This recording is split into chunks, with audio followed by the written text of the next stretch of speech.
Hello, everyone. Welcome to Developmental Psychology, DEP 2004. I am Dr. Rivera. All right, guys. In this section, I'm going to talk a little bit about the different theories in developmental psychology. Some of these you've already touched on in general psychology, but I am going to touch on all of them quickly in this first chapter so that you have a good sense of them as we move on. Obviously, if you feel confident about the theory that I'm talking about, feel free to fast forward a little bit or take a little bit more time in another theory if you think is something that you don't quite understand just yet. Now, some of the theories that I'm going to talk about are going to be psychoanalysis, learning perspective, cognitive perspective, biological perspective. These are all different ways that we grow. And so, therefore, they're all part of understanding how we grow. And there are no theories that explain everything from biology to psychology perfectly. So, in fact, what we get are theories that just kind of explain just a small part of this aspect of growing up. And then there's another theory over here that explains this other part about how we grow up. And some of these are more psychological, some of these are more biological, some of them are kind of in the middle, ecological, talking a little bit more about the environment. But understanding them and having a good, solid grasp on them is important in understanding how we grow. And if you're just looking at one person, the person standing in front of you, where this person is at in their growth. So it is important to have a good dominance over many theories to succeed in developmental psychology, especially if it's the field that you want to go into. I want to talk a little bit first about psychoanalysis. Now, the gentleman you see at the top there is Freud. Freud is the researcher who develops psychoanalysis. He um, talks about our unconscious mind, our id, ego, and superego, how they interact. You probably went over defense mechanisms in general psychology. Um, and the gentleman you see at the bottom, that's Erickson. And Erickson uh, talks about psychosocial development. That is, what is happening in the interaction between our interaction with society, our parents, our friends, our school, our lovers, our children, right? That interaction. And inside our mind, the development of our personality and our identity. So I'm going to talk a little bit about psychosexual development for Freud. That is something that you probably went over in general, and the psychosocial development, which is Erickson's theory. Now, psychosexual development focuses on um, the development of your mind. That's the psycho part, and the sexual is the development of the libido.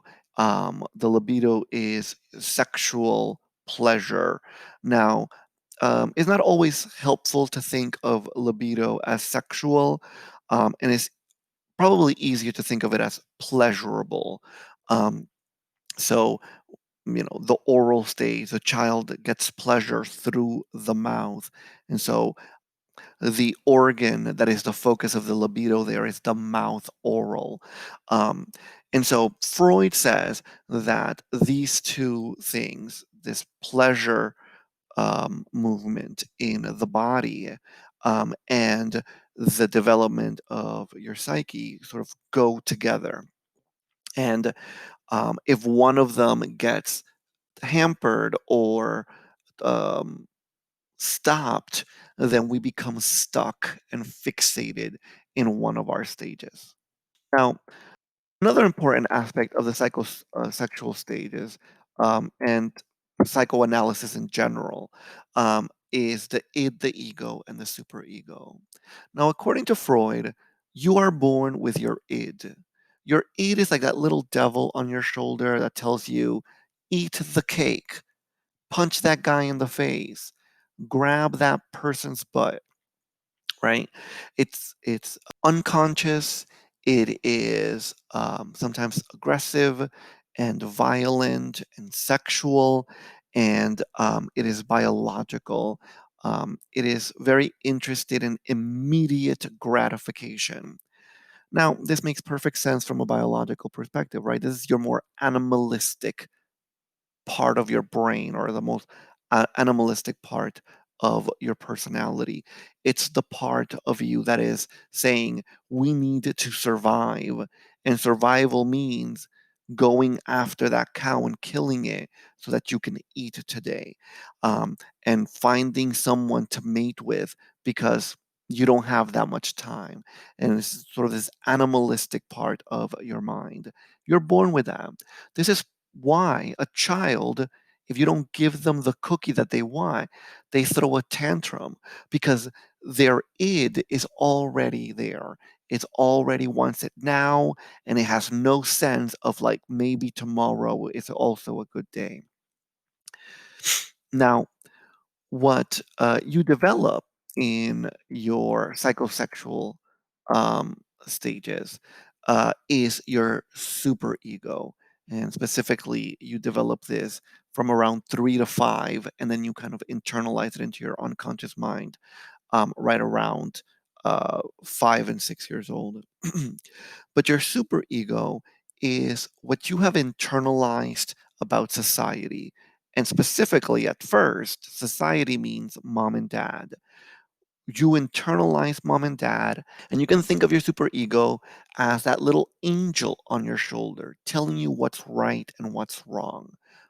Now, there's a problem with this little angel is that this little angel isn't nice about it. They're not asking you nicely to do the right thing. They use guilt and shame to get you to do the right thing. And so that little angel that tells you you're never going to make it. If you don't keep on studying right now, you're going to fail that test. If you're not perfectly kind to this person, they're going to dump you, right? They use shame and the fear and guilt in order to get you to do the right thing. Now, the last part is your ego. And you actually develop your ego before your superego. You develop your ego in order to control your id early on, right? So you're that 1 year old, 2 year old going crazy, throwing a fit because you wanted the cookie and you can't have it. And in order to control that, your mind develops your ego. And what your ego is trying to do is keep that id under control. Um, and so your ego is realistic. It understands the way the real world works. And it understands that tomorrow is another day. Um, and it tries to follow the rules of the world. And in order to do that, it has to control the id. Eventually, you develop your superego, and now your ego has to learn to control that well.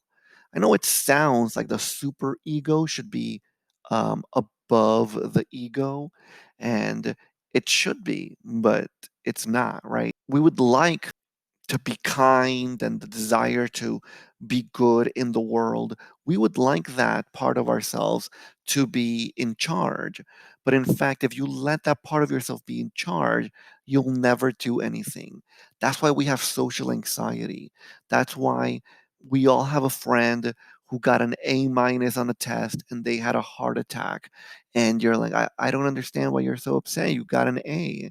And they are maybe even crying and they just can't accept that they didn't get an A, right? That's because that super ego is too strong and it's saying you're gonna fail, this means that you're not good enough, etc. That ego needs to learn to control that super ego as well. The same way that you don't want a mind that is controlled by the id and everything is immediate gratification, punch that person, grab that person's butt. You also don't want your super ego to be in charge because then all of a sudden you're super wound and you never want to do anything. You're always scared that um, you're going to do something wrong or that people aren't going to like you. It's your ego who has the ability to control these guys. And it's your ego who uses them as tools, right? Because sometimes you do want to have the cake.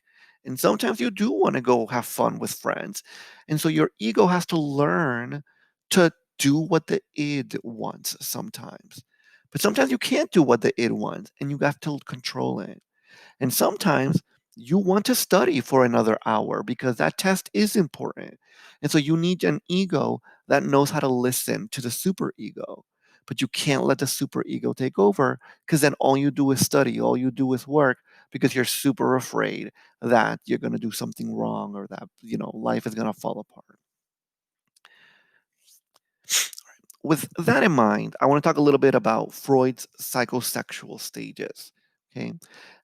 Now, during the oral stage, the child just has an id, and the pleasure zone is the mouth for the child. That means the way the child gets pleasure is through the mouth, specifically putting things in there, um, preferably food, but we all know that kids grab anything and put it in their mouth.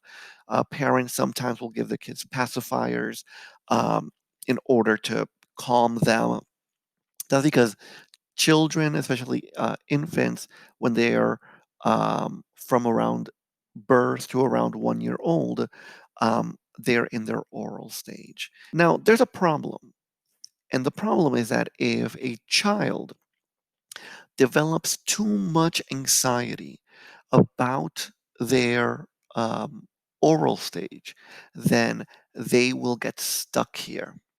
How do you develop anxiety in your oral stage? Well, maybe mom and dad don't always feed you on time. They let you be hungry for a long time before they feed you. Or maybe you're not hungry, but mom and dad are always trying to feed you. They are almost forcing the food on you.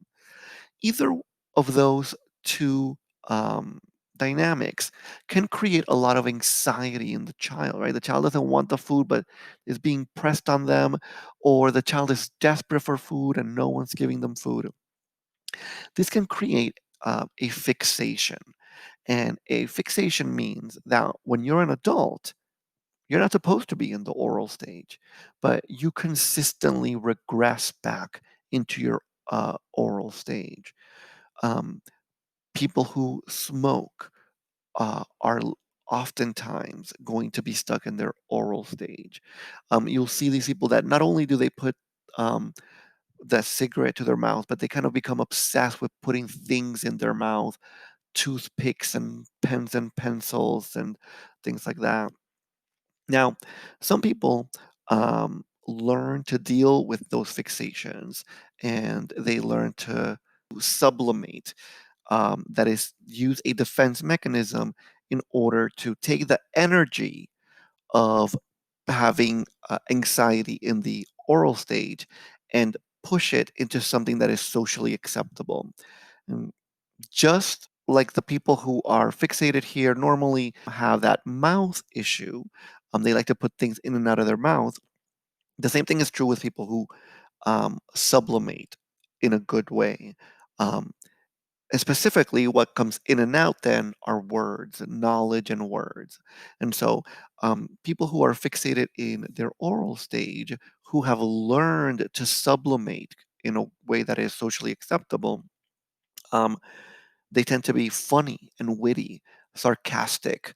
They tend to be teachers who like to talk a lot, or performers who like to talk a lot. They tend to really enjoy learning about new things because they really enjoy talking about things that they've learned about.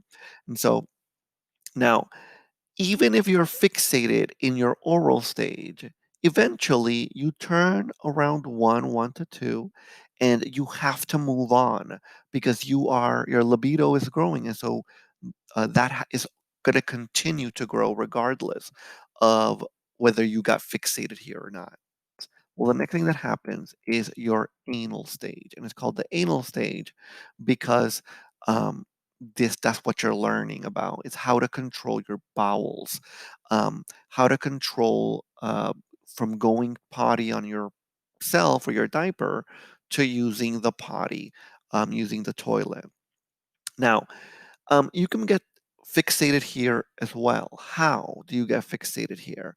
Well, number one, if maybe mom and dad yell at you because you made a mess, you maybe went to the bathroom on yourself, maybe just the shame of, going to the bathroom on yourself. If that's too much, that can develop anxiety.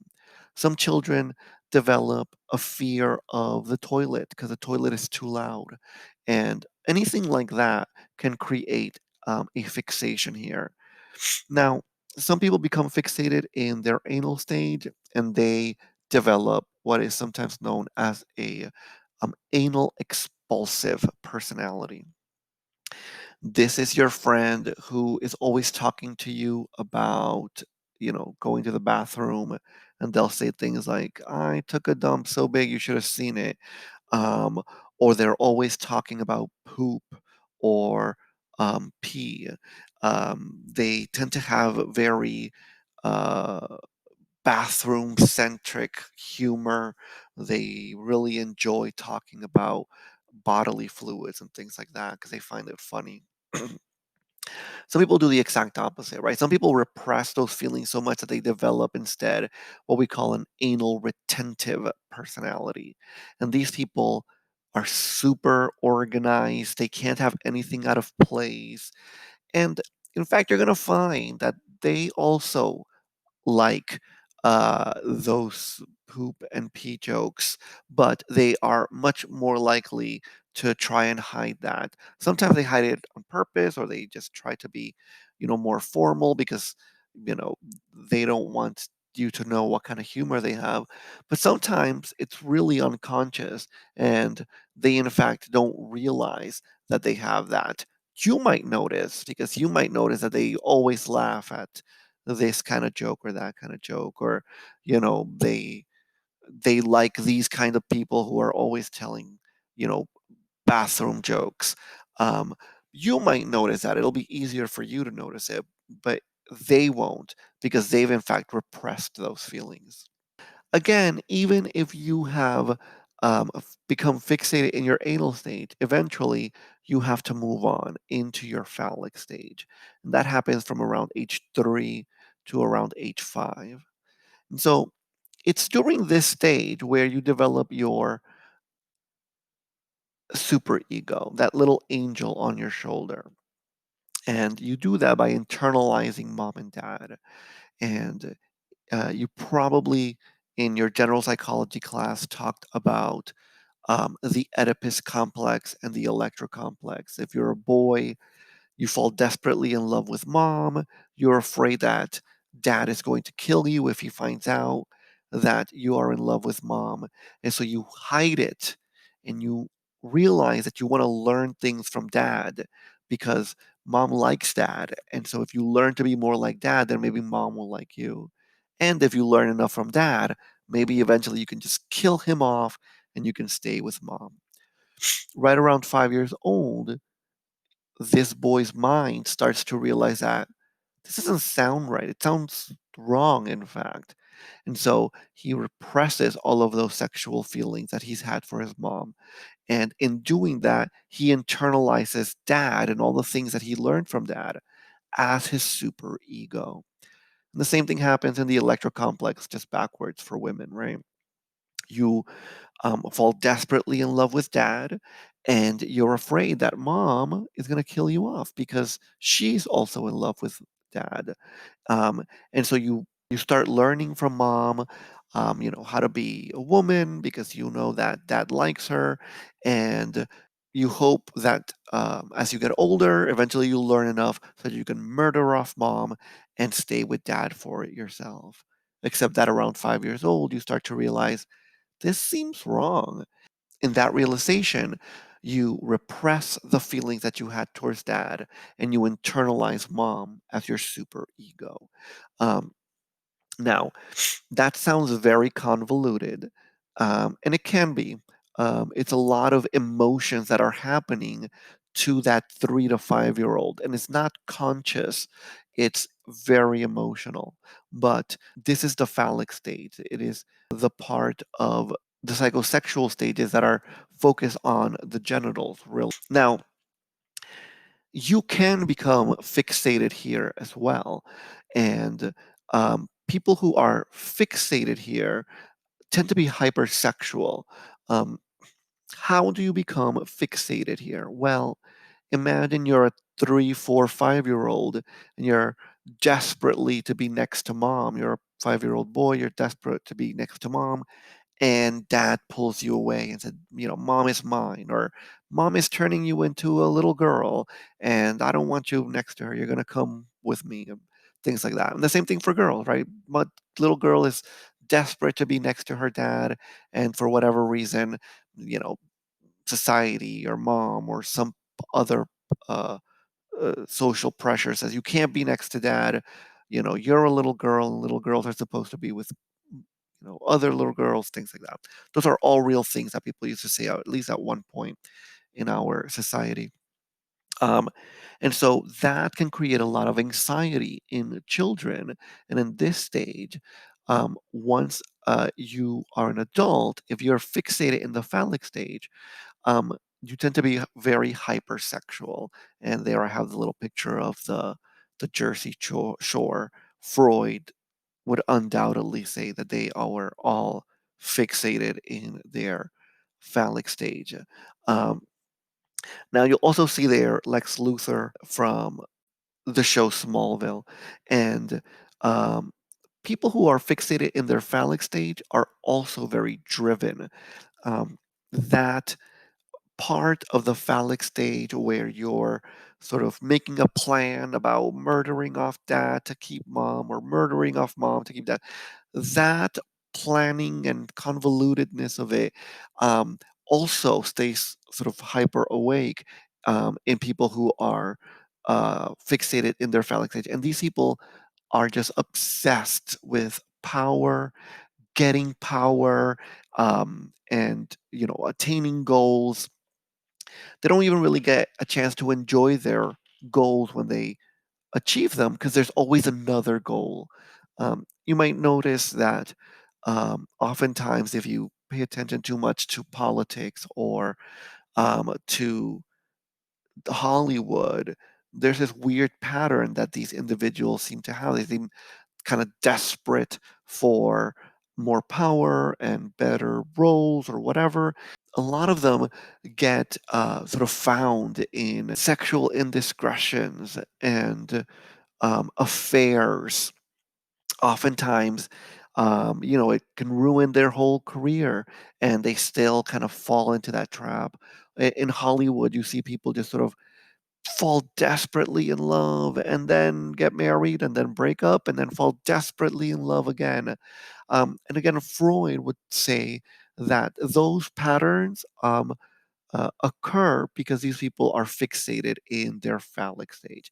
Now, not every actor and not every politician is fixated in their phallic stage, but you will notice that those kind of behaviors do tend to pop up more in those kinds of jobs. Now, remember when I told you that right around 5 years old, you start to realize that everything kind of feels wrong. And so you repress the feelings, and you eventually internalize one of your parents as your superego. Well, when that starts to happen, we call that latency. Okay.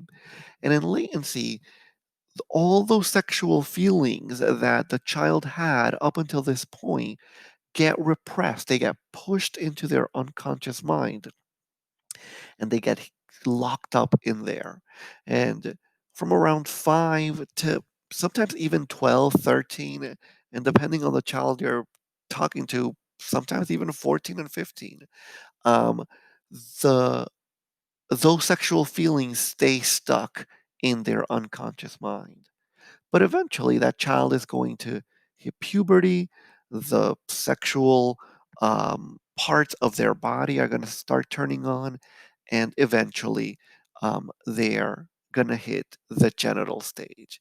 And that genital stage is just normal sexual desire that's going to start turning on right around 11, 12, 13 for most people. But like I mentioned, you're going to meet some 14 and 15-year-olds who haven't exactly started to let out all of those unconscious feelings just yet.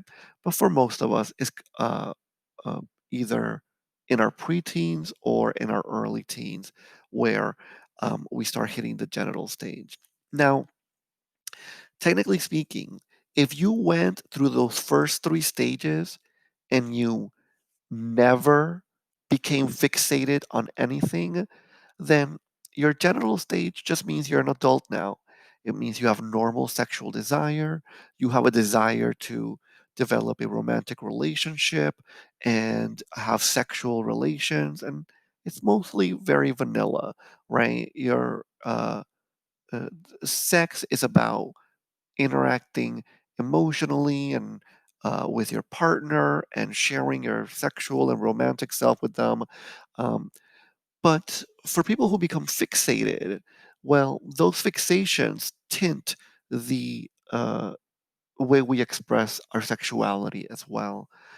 People who are stuck in their oral stage might become much more oral. They might be obsessed with oral sex, maybe obsessed with kissing and oral hygiene. um, People in the anal stage might be obsessed with anal sex or dirty sex or sex with food, things like that, that make uh, sex and romantic engagement sort of a little messier. And people who are stuck in their phallic stage oftentimes are just more sexual in general. They tend to be obsessed with sex and more flirtatious. um, they tend to be very prone to think about how they look. Do they look sexy enough? Do they look virile? Do they look strong or man enough or woman enough? And so, um, how you're fixated, not only does it affect your personality, but it also seems to affect some aspects of your sexuality as well. All right, everyone. Thanks for watching. Let me know if you have any questions. And remember that the best way to contact me is directly through Canvas. I hope to hear from you soon.